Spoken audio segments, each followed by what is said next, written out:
I want to tell you something that can help enrich your life.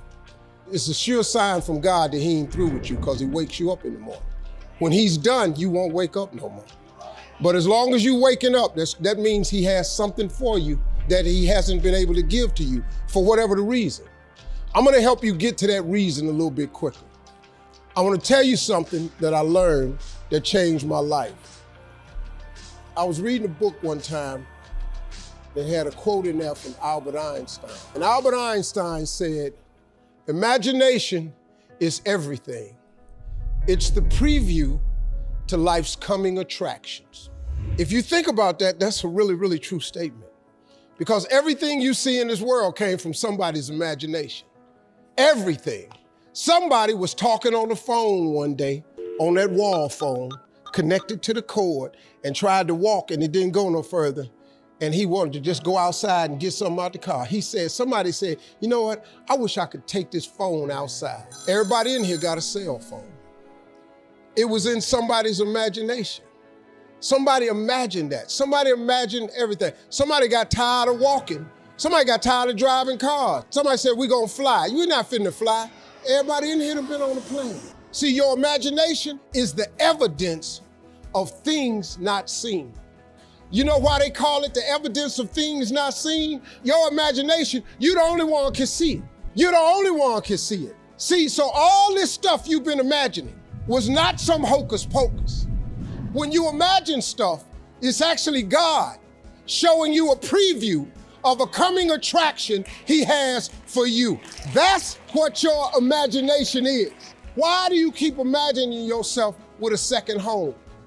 Because God wants you to have a second home. Why do you keep imagining yourself in a supervisory capacity on another job? Because God really wants you to have that. Why you keep dreaming of opening a business one day? That's because that's what God really got for you. And he put it in your imagination. The problem with your imagination, though, is you tell it to the wrong people. If you want to kill a big dream, tell it to a small-minded person.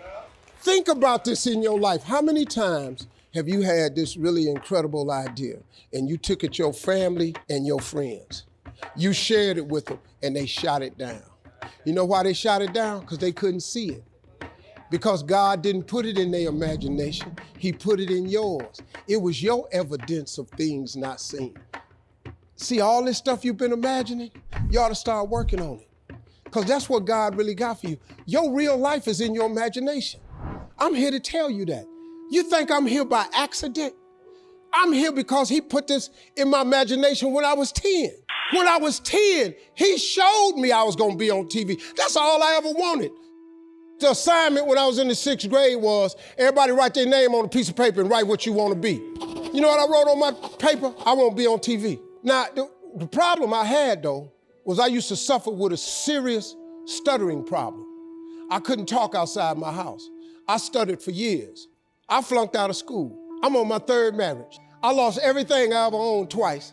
I've been homeless and lived in a car for 3 years. But at 10, though, I wrote on a piece of paper, I want to be on TV. So the teacher went around the room and read everybody's paper. Had you stand up when she called your name. And the only assignment was your name and what you want to be.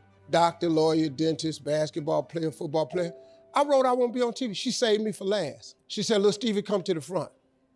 Now I'm thinking, I'm going to the front because I got the best answer.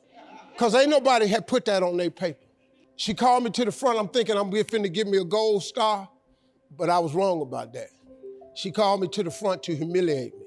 First of all, you know I can't talk. I suffered with stuttering stammer so bad, man. I couldn't talk at all. And that lady lit in on me. "Why did you write this on your paper?" Now I'm standing there, I can't talk. Who in this school ever been on TV? Who in your family ever been on TV? Who in this neighborhood ever been on TV? I'm crushing, man. I'm standing there dying. She said, "Look at you standing there.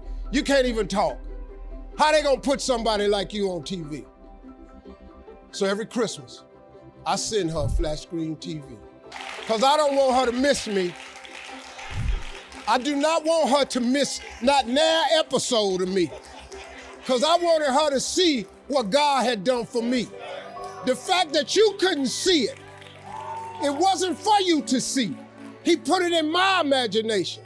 But after 3 years of homelessness, losing everything I ever owned twice, suffering through flunking out of school, go home and cut your TV on. That little boy with the stuttering problem, he all over that TV. You can't cut your TV on. You can't cut your TV on not now day of the week and you don't see that little boy. That little boy with the stuttering problem is all over that TV because God put it in my imagination. All I did was hang on to that thought. I just kept hoping. I just kept hoping that what I had wrote on the paper would come true. A lot of times it wasn't about no faith. I didn't believe it sometimes. When you homeless and living in a car, how you see yourself as a TV star? But I just kept hanging on there. Because my mama was a Sunday school teacher, I kept hearing her say, God didn't bring you this far to leave you. God didn't bring you this far to leave you. Why do you think he keeps waking you up? Because he got more for you. He got way more for you. He got plans for you. But he needs your faith. He just needs you to call on him. He needs you to dust off your imagination and just go for it. You got to try. Quit waking up thinking you ain't got no say-so in your life. You have a choice in this matter. You can't stop what happened to you, but you can doggone sure do something about what happened to you. Life is 10% what happened to you, is 90% what you do about it. Somebody in your family gonna die. Somebody in here gonna get fired. Somebody here gonna get an eviction notice. Somebody gonna get laid off. Somebody company gonna close. That's life. Somebody you love gonna break up with you. That's life. But what you gonna do about it though? Since it's gonna happen anyway. Trust me, go home and ask God to open up your imagination and then pursue it with everything in you and watch what he do for you. Appreciate y'all.